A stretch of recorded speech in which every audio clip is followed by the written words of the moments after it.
अस्सलामुअलैकुम। सिरात मुस्तकीम चैनल में आप तमाम हजरात को मैं खुश आमदीद कहता हूँ। आज 6 अप्रैल 2019 है। मैं आपसे शेयर कर रहा हूँ सऊदी अरब के मुख्तलिफ बैंक्स के रियाल रेट, जिसमें मैं आपसे पाकिस्तान, इंडिया, बांग्लादेश और नेपाल के लिहाज से दोस्तों बात करूँगा। रोज़ाना की बुनियाद पर सऊदी अरब से मुतालिक ताज़ा तरीन खबरें और दीगर अहम तरीन मालूमात ऑलरेडी मैं आपसे शेयर कर चुका हूँ। इस वीडियो के आखिर में उसका लिंक आएगा, आप उस पर क्लिक करके वो तमाम मालूमात जान सकते हैं जिसमें गैर मुल्की अफराद के लिए काफ़ी अहम मालूमात हैं। रियाल रेट के लिहाज से सबसे पहले हम बात करेंगे बांग्लादेश के लिहाज से। इंजाज बैंक दे रहा है 22.05, फौरी बैंक 22.01, टेलीमनी 22.03, एनसीबी क्विक पे 21.90, तहवील अल राजी 22.01, एक्सप्रेस मनी 22.07, वेस्टर्न यूनियन 21.91 और मनीग्राम 22.05 का रियल रेट दे रहे हैं।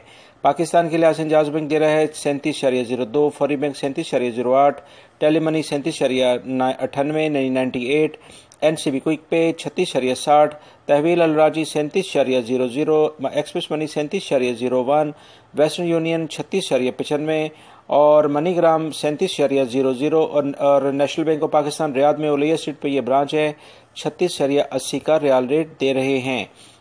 इंडिया के लिहाज से इंजाज बैंक दे रहा है 18.01, फौरी बैंक 18.04, टेलीमनी 18.02, एनसीबी क्विक पे 17.70, तहवील अल राजी 17.68, एक्सप्रेस मनी 17.85, वेस्टर्न यूनियन 17.96 और मनीग्राम 17.92 का रियाल रेट दे रहे हैं। नेपाल के लिहाज से दोस्तों इंजाज बैंक दे रहा है 29.20, फौरी बैंक 29.07, टेलीमनी 29.08, एनसीबी क्विक पे 28.87, तहवील अल राजी 29.05, एक्सप्रेस मनी 29.11, वेस्टर्न यूनियन 29.06 और मनीग्राम 29.08 का रियाल रेट दे रहे हैं। दोस्तों मेरी इस वीडियो को लाइक लाजमी करिएगा, अपना बहुत सारा ख्याल रखिएगा। अस्सलामु अलैकुम।